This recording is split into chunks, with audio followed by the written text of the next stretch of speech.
Welcome, everyone. My name is Kathy Markov, and I am here as a trainer for America's Job Center of California in Santa Barbara County. And I'm so happy that you're here to talk about something really important.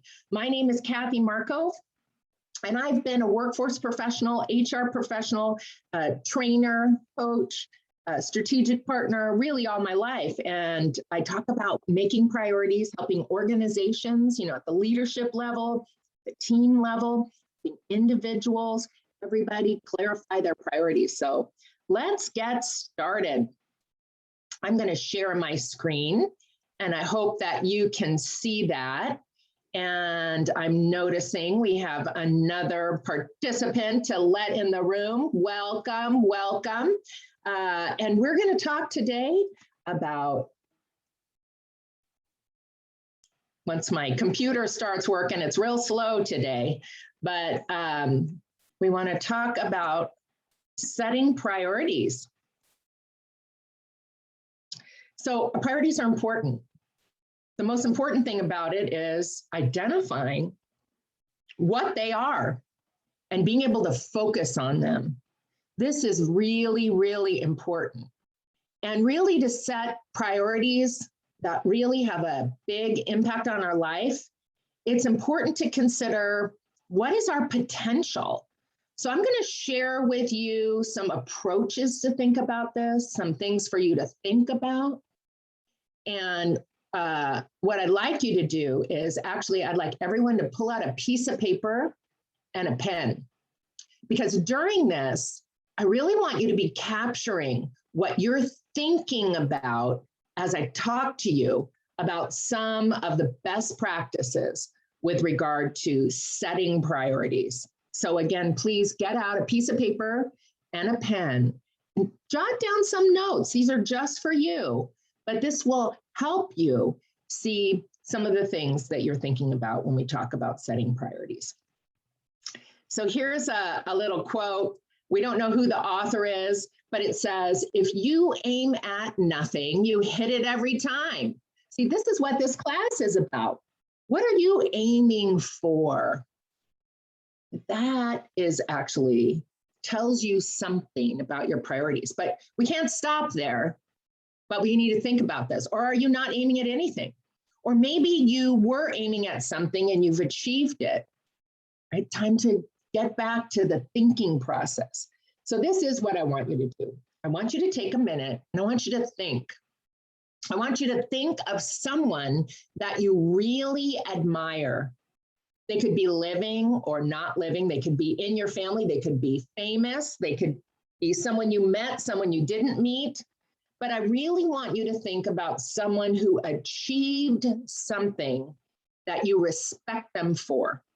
So take a minute. And I want you to write that down on your piece of paper.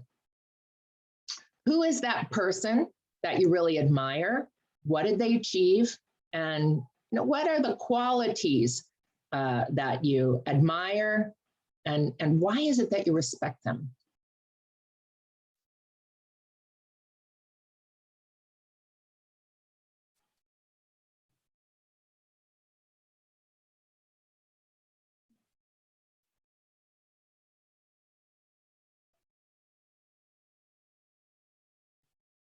And whatever you wrote down is the right thing.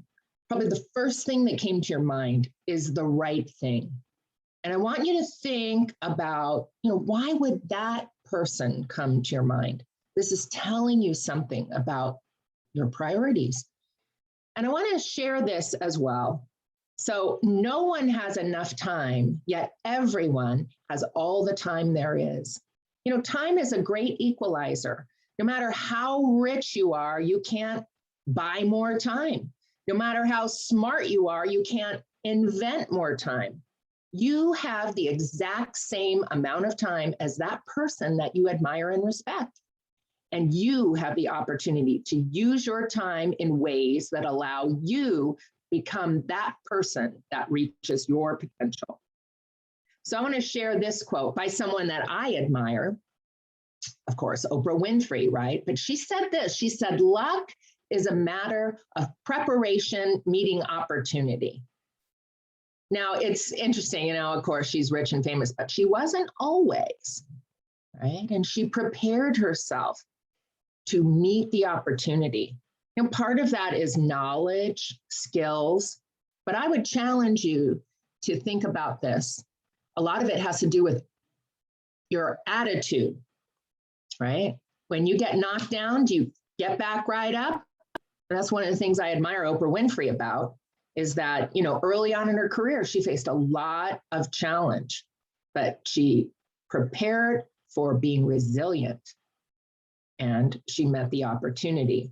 So I want to ask you another question. What are your day-to-day actions preparing you for? Are you doing things to meet your opportunity? This is really what this is about. When we're talking about priorities, you have to do an evaluation of how you use your time. And how willing are you to go and do things? Great things never came from a comfort zone. And if you're taking this class, or we're going to post this on the YouTube channel for the Workforce Development Board, America's Job Center of Santa Barbara County, if you're watching this, right, hopefully you're thinking about getting out of your comfort zone and going for something new and bigger and greater. Maybe it's a new career field. Maybe it's a new industry or a new business within the same industry. Now, I'm talking about it in your work life, but as we'll see, this is much bigger than just what you do in your work, setting priorities. I want to share with you this theory, and I used to do training for the U.S. Peace Corps. So I've known about this for a long time, and this is about human potential. It was called Joe Johari's window. And I always thought, it must be something sort of exotic, something, Kalahari Desert, the Johari Desert, I don't know. Anyway, it was just a guy named Joe and a guy named Harry, and they got together and they were like psychologists, and they came up with this way of identifying your untapped potential. So there are a couple things I want to point out as we look at this. There are things up at the top left-hand corner of this is things we know about ourselves. But there are things we don't know about ourselves. When we're going down on the axes, there are things that other people know about us, they know about us, and things other people don't know about us. So this is interesting to think about, because when we're talking about meeting our untapped potential, you see that dotted line? The dotted line, these blind areas, these hidden areas, these unknown areas. This is a potential. Over here is our potential. So let's look at this a little bit. So the areas that we know about ourselves and other people know about us, that's what we call the arena. That's where we function every day. Everybody knows it. I'm on Zoom right now. I'm wearing these purple glasses. My hair's pulled back. I'm wearing kind of a maroon colored sweater. You can see that, that. Then there are these other areas that I know about myself, but that you don't know about me. So you may not know that I grew up in Santa Barbara. And then when I was in high school, I moved to the Bay Area. And then I went to college. And when I graduated from college, I joined the Peace Corps. Okay, so I have just told you some things about myself. And those pieces of my facade have moved up into the arena because I have exposed this information to you. So our arena can grow by exposing information to others, even to ourselves, right? Those questions I asked you, I hope they were revealing. I'm going to ask you more questions throughout the course of this class to hopefully bring some of these things that we don't know out into the arena. There's our blind spots. Now, these are things that others know about us, but that we don't know about ourselves. So, I might have just had lunch and I've got a piece of spinach stuck in my tooth. And so someone on chat says, hey, Kathy, you got this piece of spinach stuck in your tooth. And I say, oh, thank you. Then I can do something about it. Right? Silly little example. Of course, our blind spots are often bigger than that, but we all have blind spots. How do we know what our blind spots are and how to overcome them? It's by getting feedback from others. So really, this chart is about exposing ourselves to new experiences. It's not just telling information, but sharing things, sharing experiences, trying new things, and getting feedback from others. This is one way to expand our potential. Because down here, the things that I don't know about myself and the things that you don't know about me, that's where our human potential lives. And we expose it, again, by getting feedback and by exposing ourselves to new things. So I'll tell you a quick story. My husband was born with a defect in his hips. So the ball of the hip was round, but the sockets were not formed right. And so by the time he was in his early 20s, he was facing a hip replacement. But technology wasn't where it is now. This was probably 20 years ago. And the doctor said, well, we can't give you the operation now, but you can, find yourself in less pain if you don't play tennis anymore. So, that was not a good thing for him. You can't run. You can't do skiing, a whole bunch of things he couldn't do. And he was very depressed. He said, what can I do? And I said, well, you can bike, you can go biking, you can swim. It was like, oh, I don't want to do that, right? He was getting some feedback from the doctor. And I'll tell you, honestly, he wasn't really happy with that feedback. It took him, I don't know, maybe a year to sort of warm up to that idea of, he got to the point where he wanted to exercise again. So, well, he did. He bought a very expensive bike and he started road racing. Now, his objection to that was that it was a solitary activity. It wasn't something that was social. And he loved the social part of playing tennis and squash and racket sports. But he saw the Tour de France on TV and he realized, my goodness, actually, biking can be very social if I get a group of people to go biking with, which he did.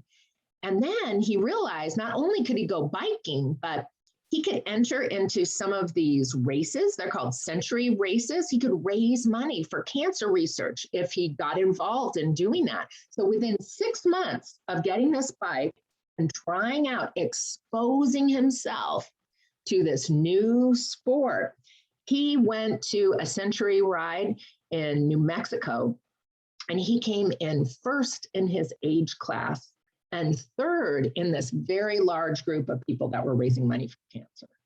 So through getting feedback from the doctor and exposing himself by trying out this new sport, he was able to discover his hidden potential that he had no idea that he would enjoy or be good at. And actually, it really transformed his life. So he went on from there and became certified as a personal trainer, and he's a fitness professional. He's been in the field now almost 20 years. So this is important to think about. And I will tell you, if the doctor hadn't said you can't do these other activities that are just for fun, you really should, do other things, it expanded his horizons, and he realized that he loved it. And not only loved that, but he wanted to get into the fitness industry. It completely changed his career. So this is the kind of thing that we need to think about. Each and every one of you have that hidden potential. How do you figure that out? Right? You got to get feedback, not only from other people, but by trying things and seeing if you like it, if you don't like it. It's because really, truly, your life has purpose. Your story is important. Your dreams count. Your voice matters because you were born to make an impact. Now, when I say that, a lot of people think about fame and fortune, but there's more to it than that. They think about money a lot of times. But really, a fulfilling life is much more than just being wealthy. it doesn't hurt, but we want to start to think about what are our priorities with, of course, our profession, but our health, our family, our finances. And I will tell you, finances are an interesting thing. We are in the middle of the COVID pandemic, and I've been working with a lot of my coaching clients and groups looking at what people have gained and lost during COVID. And you'd be surprised at the number of people that have been forced not to go shopping, not to go out as much, and have paid off all their debts and added to their retirement account. You can set goals about things like that. And look where we live. We live in beautiful Santa Barbara, California, or in this county in the Central Coast. You can go to the beach, you can take a hike, things that don't even have to cost money. You can set the priority to increase your finances. What about being of service? Right? Do you have a certain idea of putting that as a priority? What about personal growth, going back to school, right? Getting some vocational training? What about getting that certification to get a raise or to get more job opportunities? That's personal growth. What kind of priority is that for you? What about your creative expression? We're going to talk about happiness here. And so what's your priority with regard to your creative expression and your fun? So success is much more than fame and fortune, and you are meant to be successful in your life. But in order to change your life, you need to change your priorities. We become what we focus on. Stephen Covey, I'm going to quote him quite a bit. He wrote a book, The 7 Habits of Highly Effective People, and he was so wise. And he said the key is not to prioritize what's on your calendar, but to schedule your priorities. You see, that's different. Because what we're going to talk about is what are your biggest priorities? And are they getting on your calendar? Are you making sure that those things get done first? Because our actions express our priorities. This is what Gandhi said. So if you are not conscious of your priorities will end up getting done based on your actions. And if you're unconscious with it, you'll live a whole life and realize, hey, I didn't get done what I want to get done. So that's why I say get out that piece of paper, because I'm going to ask you some more questions about what you're doing and what you want to do. So here's the first question to write down on that piece of paper. You don't have to write the question, but what is the most important thing that you did yesterday?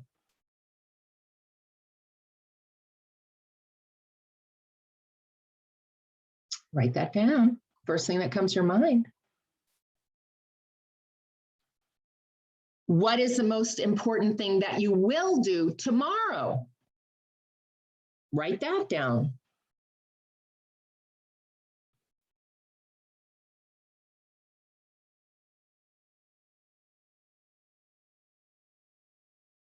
One more question in this series of questions.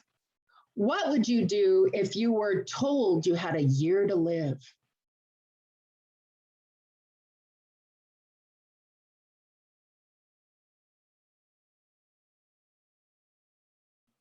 Now, these are very interesting and powerful questions.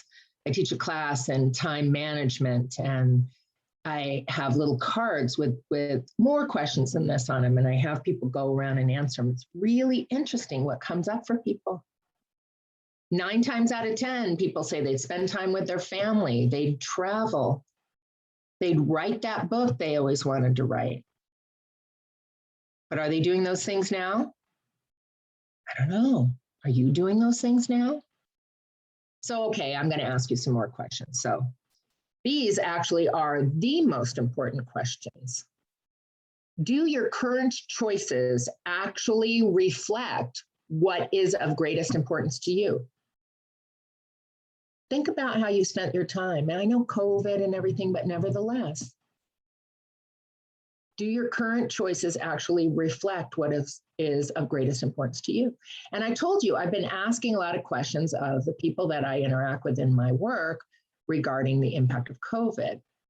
What have they lost during COVID? What have they gained during COVID? We think, gain? You know, a lot of people say things like, well, I spent a lot more time with my family. I was at home more. I did some projects. I started some hobbies or picked up hobbies I used to love. How does that make you feel? Are these priorities for you?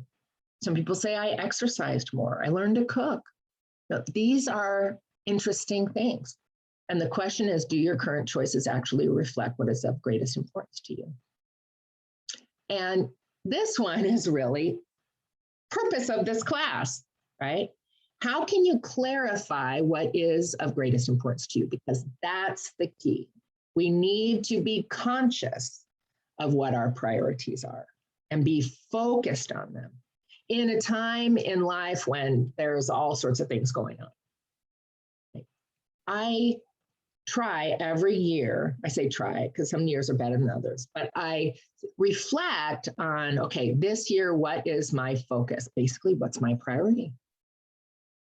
In 2020, before the pandemic, I decided that that would be the year that I would become certified as an HR professional. Well, I did. And then I realized that because of the pandemic, I had more time than I thought. I got certified in 3 different industry recognized certifications for the HR industry, coaching, training, HR. 3. Because I focused that year. I said, this is a year of certifications. So this is the question. How do you clarify what's of greatest importance to you? And then making your choices reflect that to make sure that you get things done. Now, let's talk about getting things done, because there's a distinction that I want to make for you. I think the whole world thinks a lot about efficiency. We're deadline focused, we're thinking about the present, we're doing more with less, blah, blah, blah. We're very efficient, right? But the question, again, a question, is how effective is that? Right? You might be hitting deadlines, but are they goal focused on your highest level priorities? Are you thinking about what you're doing today, building towards the future?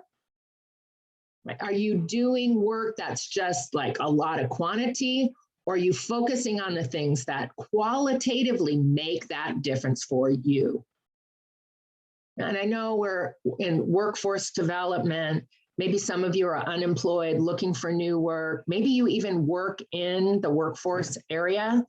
These are really important questions to ask people, because there's a difference between business, and I'm not talking about necessarily exchange of money, but the business of focusing on your priorities, growing, developing, unfolding to be the best version of you, the happiest version of you.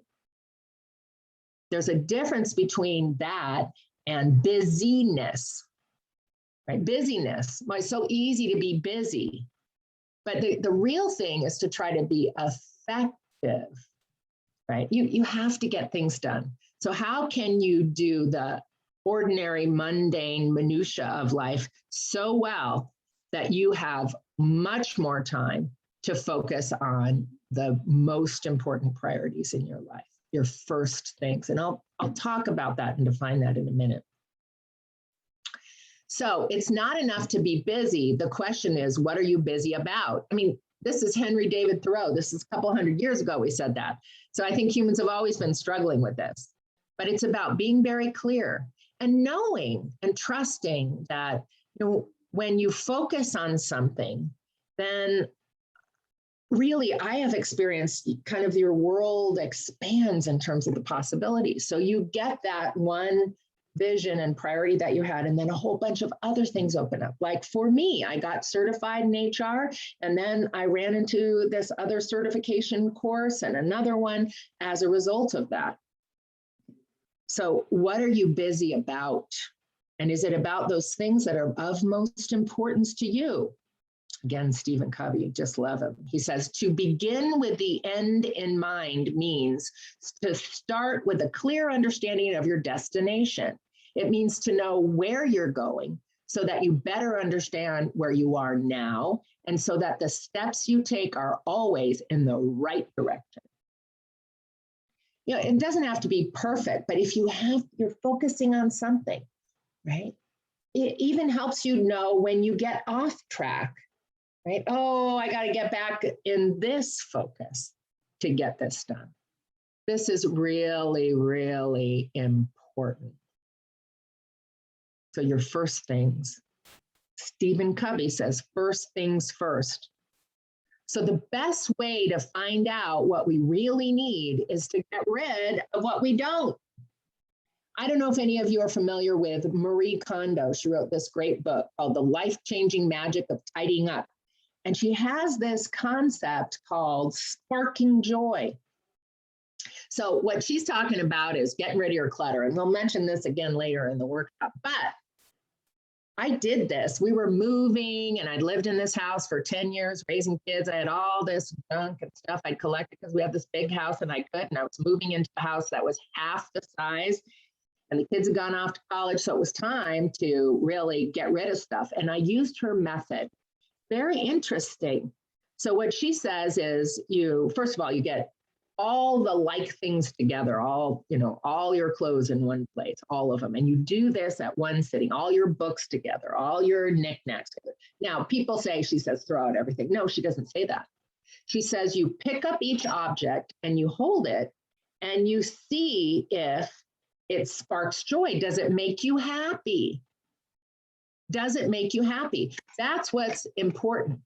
And happiness is a right. The question for you is, what sparks your joy? What makes you happy? And what does that tell you about your priorities? So there is no path to happiness. Happiness is the path. So I met a woman and she had met the Dalai Lama. And this was in a training class and we all had to say something interesting about herself. And she said, well, I met the Dalai Lama and I asked him, what is the purpose of life? And we were all hanging on the edge of our seat. What is it? What is it? And she said, the Dalai Lama said that the purpose of life is to be happy. So I want you to think about it. Sparking joy, being happy. What are the things in your life that don't make you happy? Now, we have to do the dishes and do the laundry. But you want to get so extraordinarily well at that, that doesn't take you any time or energy. You don't want to be spending all day cleaning your darn house and getting rid of things. Okay. Can you bring someone in to help you with that? And I'm serious. I love gardening. I'm actually pretty good fixing things up. I've painted the inside of a house, but I'm a lousy housekeeper. And it takes me forever to do it. And even when I didn't have a lot of money, I'd get someone in at least once a month. I pay them just to do the bathrooms. It doesn't have to be everything. But what are the things that don't make you happy and you're not very good at? Get rid of them. Can you delegate them? Can you just eliminate them? Can you teach someone else in your household to do it or hire it in? This is important because we're meant to be happy. I wanted to share this also. I think this is really interesting. When you think about the way in which you spend your time, you need to think about the impact and the effort. Like, how much effort does it take and how much impact does it have in my life? Well, I love to have a clean house. I'll say that. But the effort, if I did it the way my mother-in-law does it, I wouldn't have any fun in life. So maybe that's not the greatest example. But the thing to think about here is, you want to focus on where? Well, obviously the things that have the biggest impact in your life. And in that, there are things that don't take a lot of effort. Those are quick wins. Those are the low-lying fruit. Actually, those are the things that can give you motivation, make you feel happy.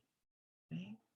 Now, some of these bigger things, like the strategies, these are probably your bigger picture priorities. They require planning and they do take a lot of effort. Getting a college degree, taking a course, getting a raise, doing it what it needs to do to get a promotion, getting a job in a new industry and starting again, but with the potential of a much better outcome, being an industry that's more solid with more upward potential.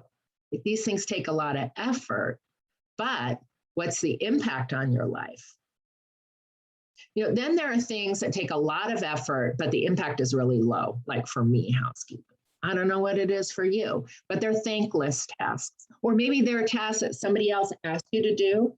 You need to think about this. Again, how can you eliminate those? So let's look at this a little bit. The things on the low effort, right, they're easy to achieve. But you got to be careful that you're not spending a lot of time in doing a lot of stuff that is meaningless. And we'll talk about this later. On that side, there are things that are more difficult to achieve. But again, can you eliminate these thankless tasks? Or again, other people's priorities? Because those things that are forget about it or thankless or things you really, should be conscious. Again, this comes down to consciousness. Conscious of getting rid of them because they have a small impact on your life and they're keeping you from focusing on the big effect in your life. And it's not only about time, but if you're spinning your wheels doing all these thankless things with a little impact, you're exhausting yourself so you don't even have the energy to focus on your priorities and plan them out. This is really important. So there's probably 20% of your effort that's getting you the biggest net impact on your life, 80% of the impact. So how can you focus on those things so you get the bigger results, as opposed to, I got to make sure all, the windows are washed and the clothes are folded and all the, vacuuming is all done before I get to go and spend time with my children. Now, I'm not saying you want to live in filth, obviously, and I don't. I can do it. But it's about being clear on what your priorities are and spending your time on the things that give you the biggest, best result. This, by the way, is called the 80-20 rule. And think about the things that you spend your time on that give you the biggest impact in your life, whether they be your personal life, your professional life, your relationships, and do those things more. You get even bigger results. So I want to talk about a concept called time targets. And this gets back to a little bit about what I was talking about a minute ago, right? Watch your energy. You want to do things that really have an impact, that make you feel happy, that are moving you forward with your priorities and your goals and your dreams and your visions. But before we do that, because we're talking about energy, we got to talk about stress. Did you know that there are two kinds of stress? This is true. There's the distress. So over there on the right, you see that distress. We usually think of stress like, oh, I'm stressed out. But there's another kind of stress. It's the good stress. And good stress is the thing that makes you get up in the morning and get excited about things. Right? Okay, you're going on vacation to Hawaii and you love it there and you're so excited. Okay, that's eustress. But I want you to start noticing, when is the time in anything that you do in your life when you're really excited? My daughter followed my husband into the career because she was a collegiate athlete and she loved to exercise. So now she's a fitness professional. It's not work for her. She doesn't get upset. She'd work out all day if she could. It's exciting to her. It's fun. Now, that's not everybody's idea of fun. I love to design and deliver coursework like this. I get really excited about it. But I can tell you, my husband kind of thinks it's overwhelming. It doesn't get him excited. It would make him stressed out. So everybody's different on this. But in those different categories of your life, start thinking, when do I get excited about doing this? When do I get upset about it? So, back to housework. So I love to have a dinner party. I love to decorate the house. I love to prepare food. And it's exciting to me. For me, the day-to-day minutia is not so much fun. I usually have to twist my husband's arm to have a dinner party because he gets stressed out about it. He's more about the day to day. Now, there's nothing good or bad. And we've been married a long time. We've had this great balance, but it's important for you to notice when do you get excited about things and when do you get stressed out. And so you don't need to do those stressed out things. Focus on those things that give you energy. This is really, really important because we don't want to live in distress. We want to have that kind of stress, the you stress, the good stress. So what we're talking about is the difference between things that are important and things that are urgent. Now I'm getting to this, put your first things first. So let me walk through this. There are things that are important but not urgent. There are things that are important and urgent. Okay, so we're talking about things that are important. But look at what the center of that circle is. This is like a target, right? Time targets. The center is not important and urgent, right? The center is important but not urgent. Now, this is a way to lower your stress, even doing the mundane things. Think about your taxes, right? January 1st, in January, if you sit down and do your taxes, they're important, right? It's important to get them over with, but that's not urgent. But April 14th comes around, hey, now it's important and urgent. And how do you feel about that? You're stressed out about it. We don't want to be that way. This is why they're talking about thinking forward. It is with the big goals, and that's ultimately the purpose of this, talking about priorities, but also just getting the business done so that you have the time and energy to focus on the really important things, like getting that degree, like learning how to surf, like taking that trip, like making sure you've done everything so that in the evenings you really are calm, cool, and collected to sit down and be with your family members, like really be with them. So the next is when things are important and not urgent. And you say, what? How could that be? You know, if we go back to that other chart and we think kind of about those things that we said, you know, they're other people's priorities or they're kind of, you know, things, again, that aren't important, but there's this sense of urgency. Maybe it comes from society. Society tells me I have to be posting on Facebook every day, but I hate it. Okay, well, then let's stop it. You know, I stopped Facebook. You don't have to do these things. You're in charge of your life. And you are the one who sets your priorities. Then there are things that are not important and not urgent. So why do they even make it on here? Because you might be surprised at how many of those not important and not urgent things that you do. But there's another piece here. There is a purpose to all of these things. And I'm going to talk about those next. So of course, we have the inside, which is your first things. But let's talk about these before we get there. I have a way of talking about these that are about zones. So let's start on the outside now and move in.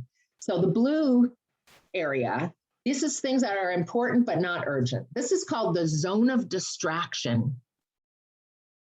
And guess what? We all need some zone of distraction because this is when we like unplug and zone out. I don't know, I'm probably the last person in the world to get to Game of Thrones, but the last couple of weeks, my husband and I finally decided, we realized we had HBO Max and we put on Game of Thrones, you know, because everybody been talking about it for how many years. And that is my zone of distraction. You know, is it bad that I watch an episode of, or maybe two, of some kind of binge watching TV 3 or 4 times a week? No. And now if I would sit all day and just do it, yeah, that's not good. But this is my time to kind of rest, relax, unplug, turn my mind off, just be mellow. And there's nothing wrong with that. Now, I have a son, he's 21 years old now, but when he was a teenager, you know, he used to play a lot of video games. Even now I'll play video games. It's like that, you zone out. Now, the problem isn't that he plays video games, it's how much. If he lives his whole life in this zone of distraction, we'll never get anywhere. So we can't be distracted. Remember, we talked about being focused. Oh, wait, let me go back. Sorry. The zone of delusion, not important yet urgent. Again, I told you, sometimes this is other people's urgent priorities for us. The zone of delusion, like, oh, I'm so important. This person can't get this done without me doing it for them. So we do it. Think about that in your life. How many things do you do just because someone asked you to do it, or because you think they can't do it without you? Now, I'm not saying don't do it, but turn that into the conscious thing. Make that become something that's fulfilling to you. Be aware that you're doing your, adult children's laundry because you want to develop a relationship. You love them. Then it has a whole different flavor to it, that it is my priority to love my family and love my kids. And this is one way that I can show it to them. I'm just pulling examples out, but I want you to think about that. If you are doing something that's not important and urgent and you're feeling distress over it, it's time to say, no, I'm not going to do it, or to rethink about it. How does that fit into your priorities? You want to be a good community member. You want to be a good family member. I don't know what it would be for you, but that's important. This zone of urgency, that's the urgent and important. Usually this is when you're under a deadline and you haven't planned well enough and now you're behind, you're feeling stressed out. We don't want to live there all the time. Where do we want to live? Well, we want to live in the zone of fulfillment. This is when we are putting our first things first. It's important, but it's not urgent. And this is where we really find that happiness. So this is a little bit looking kind of at the things we've said before, at how our high performance and pressure. It's interesting. A lot of people think, oh, I want to make all this money and then I don't have to do anything, right? I can just live in the zone of distraction all the time and just do whatever I want. You know how boring that is? And I have a family member who's very wealthy, been bored for years and years and years, achieved a lot in business, and couldn't think of anything else to achieve. Honestly, that I find that not really exciting at all. And this person's really been bored, right? The zone of urgency, if we go on the other side, and the zone of delusion, right? This is where there's a lot of pressure to do things, right? If we live in those zones all the time, we get burnout. You have too many important things to do. You have too many gifts to give the world than to allow yourself to get burnt out. So we need to be aware of that, because where we want to live is the zone of fulfillment. Now notice, right? The performance is high. There is some pressure. This is this eustress. There's a lot of energy, but we're doing the things we love. Now, I have my own business. I haven't always had my own business, but I take on projects that I love, and I work long hours, but I love it. It's exciting to me. Right? I have to be careful that I don't take on too much, and then it dips down into the zone of urgency. But it's wonderful when you're able to find yourself in that zone of fulfillment where you feel energized and you lose yourself. You're like, I'm doing exactly what I need to do. That's when I know I'm focused on my priorities. So it's like this, a target. I want to ask you this question again. Get out your piece of paper. What is the number one thing that you can start doing today that would fundamentally change your life for the better? Write that down.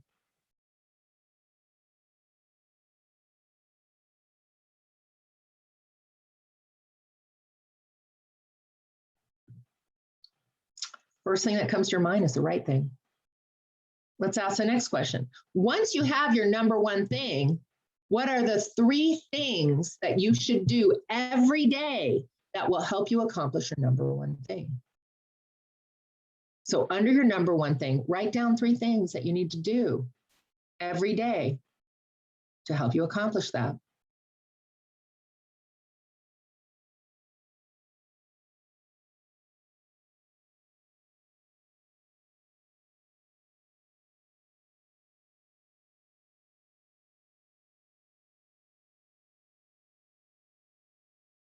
what you've done right now is just set a priority.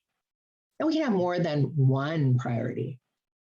But I hope you just wrote down the first thing that comes to your mind, because that tells you something about you. Your future will always be bright when you stay focused and optimistic and confident. This is what's important, staying in that eustress place where you're energized and you're focused. You feel like you can do it. This is a great way to live. But we also know that life is full of shiny objects and things that distract us all the time. So once now you have your first thing, at least one of your first things, let's talk about some tips for managing your time. So these are just tried and true tips. Keep a to-do list. I have lots of to-do lists, right? And I have different to-do lists for different things. Some of them are just the things, just get them done with. Can I get that done as fast as possible? But other things are bigger. And a lot of times those bigger to-do lists, I'll make it like a bigger Post-it note and put it, just keep my priorities going, right? Break down your bigger jobs into smaller chunks. Some people get overwhelmed with doing different things. Well, break it down into little pieces. Do a little bit every day.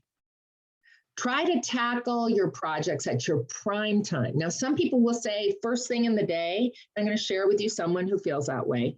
But what's your prime time? My prime time actually is at night. I do a lot of my creative design work at night. Now, that doesn't work for everybody, but do you know what your prime time is? And when you know what your prime time is, you need to play to your prime time and protect that prime time and use that to get your biggest priorities accomplished. Leave some of your time unscheduled for unexpected demands at your time, right? You can't shove everything in there because then you'll be stressed out doing everything. And you certainly don't want to become stressed out about your top priorities. If you take on something new, give up something you're already doing. We talked about that. You cannot do it all. And you can't manufacture more time. Establish routines and stick to them as much as possible. Practice task accomplishment. Right? The better you get at accomplishing things you put on your to-do list, you'll just get better and better and better. Use some kind of planning tool. I don't know what I would do without my Google Calendar, but even before then, I always had a paper calendar. So you need some place to track these things. And then always ask, what is the best use of my time right now? According to your priorities, plural. There are times when I have a lot of work to do, but I have to ask myself, what is the best use of my time right now? And I remember, well, my priority is to be there for my family. So guess what? It happened this last weekend. I'm working on a big project. I should have worked on the weekend, but my son came back from college and was visiting with his girlfriend. So what's the best use of my time right now? My priority is to be there for my family. So I didn't work over the weekend. I made it up this week. I did have some late nights, but what was the best use of my time? It's a balance. It's a balance. But here's the thing. You want to be careful emotionally how you feel about that. And this has taken me years and years to learn. I would have something going on that was a top priority, and I would not be able to turn it off and enjoy the rest of my life, like a big project, Well, that's really a shame. So there's this Parkinson's law of time that says work expands to fill the time available for its completion. So don't give it a lot of time. So I have noticed this is true when you have very specific and shortened deadlines, but you protect the time that you think it's going to take to do it, and you turn everything off, your phone, internet, close the door, be alone, intently focus on it, you're going to have better results than if you didn't. And this works for me time and time again. So remember, Parkinson's law of time. There's another book that I love by Brian Tracy. It's called Eat That Frog. Sounds terrible. Right. But he's got these 21 ways of overcoming procrastination, because this is the kind of thing that can cloud our clarity for our priorities, thinking I've got all this other stuff. Or we can let ourselves procrastinate about getting to that really big thing for whatever reason it is. So this is what he says. He says, eat a live frog every morning and nothing worse will happen to you the rest of the day. But that was Mark Twain, actually. What he's saying is that you have to be conscious. What's the thing that you think is going to be hardest or the least pleasant? Just get it done right away. And there are a lot of wonderful things that happen. When you do that, it gives you momentum to get more things done. Yeah, so your frog should be the difficult task. Whatever that is for you, because what we want is we want life to be delicious. And the day that you decide to do it, whatever your it is, your top priority, that's going to make the biggest impact and make you happy. Right? The day you decide to do it is your lucky day. But we all know that things get in the way, like these sheep. Right? It's not like you couldn't get through them, but oh no, we got to pay the bills. Oh, I have a flat tire. Oh, something happened. I got sick, whatever it is. So there are some things that come up that make it hard to focus on your first things to create that life of fulfillment. So I'm going to go through these pretty quickly, but there are some things like the inability to say no, right? Saying no doesn't have to offend other people. Come up with an alternative to help people. Right? People appreciate your honesty. And honestly, I think people would rather not have a grumpy you helping them than to have an honest, they'd rather have an honest you than a grumpy you.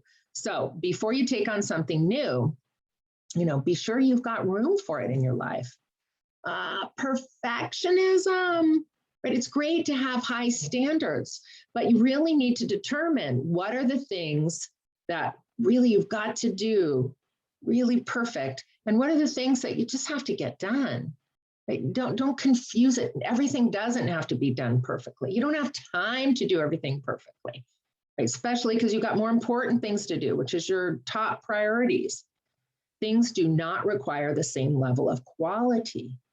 You're wasting your time, so just get it done. Delegation. You need to delegate in the right way. Delegate responsibility and let it go. Procrastination.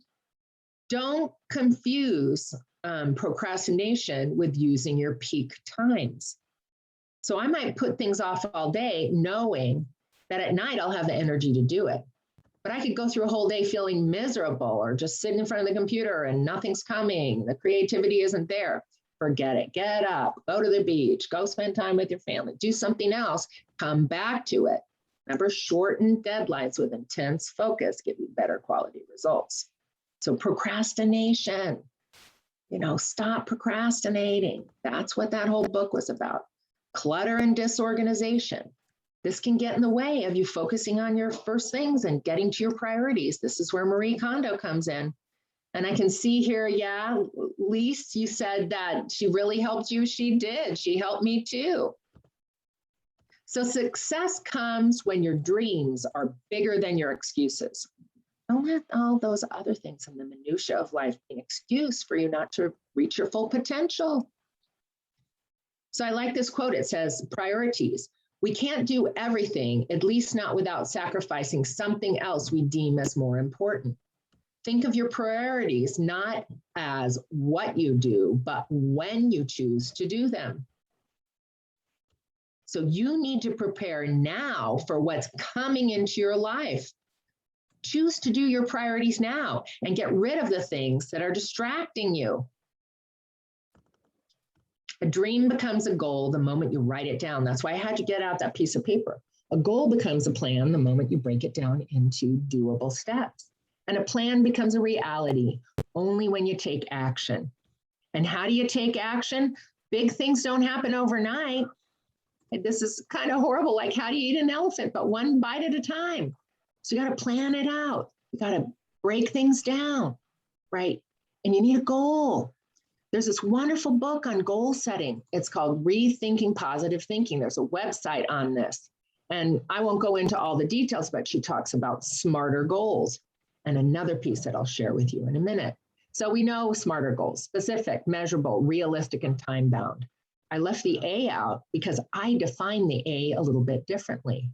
You can set SMART goals all day long, right? And some people say achievable. What's the difference between achievable and realistic? I think they're the same. You know what I think is more important? That you agree to them, agreed upon. Your goals need to be specific, measurable, agreed upon, realistic, and time bound. And this is with other people, but it's with yourself. Let's say you want to lose weight, right?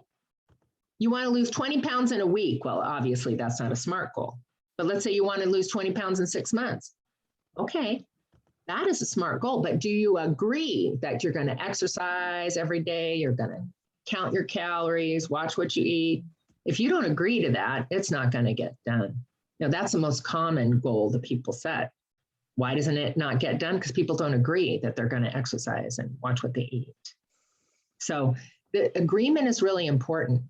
You need to be careful that you have these priorities and these visions and the dreams that are yours, that you agree to them. It's not because your parents said you have to go to college and become a doctor or an attorney, right? What do you agree to do? And maybe, you agree to something larger. How can you prepare the people in your life and organize your life for that larger thing? Get agreement with other people that, hey, I'm going back to school at night. And that means that you're going to watch the kids while I'm at school. Now, I said it kind of mean. I didn't mean it that way. But how can you need to advocate for yourself to get the things that you want. And you need to have empowerment rules. Empowerment rules are if-then rules. If this happens, then I'm going to do that. If this happens, then I'm going to do that.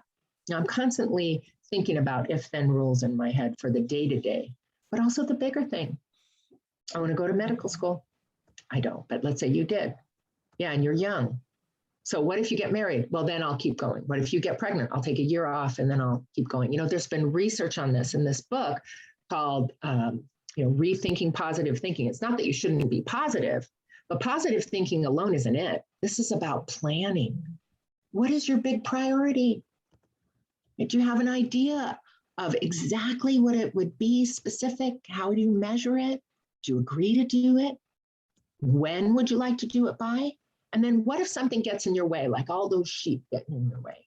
Put some if-then rules about it. If this happens, then I'm going to do that. If this happens, then I'm going to do that. Never happened. But what the research says is that if you have thought about contingencies with the idea of still focusing on that priority, you're much more likely to reach that than if you didn't. So if something happens, then what are you going to do? Because what's really important is that you don't quit. Every difficulty is an opportunity in disguise. There you go with the positive thinking. Things will happen. Life does happen. But good things come to those who go for it and who don't quit, who just do it. The final quote from Stephen Covey is, the main thing is to keep the main thing the main thing. So again, as I wrap this up, what is your main thing? What is your priority? What's important to you? What does your heart say? What makes you happy in this world? And focus on that. That is success. That is a life well lived. But it really does take the time to think this through and to be resilient, to keep your main thing as the main thing. So that's it. I hope this was helpful. I wish you all good luck. Go out there, set your priorities, and make it happen.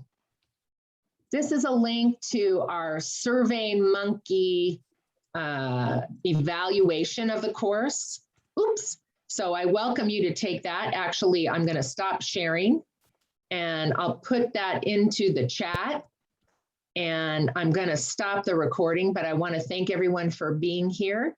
And all the best to you in making priorities and reaching them. Again, I'm Kathy Markov, and it's a pleasure.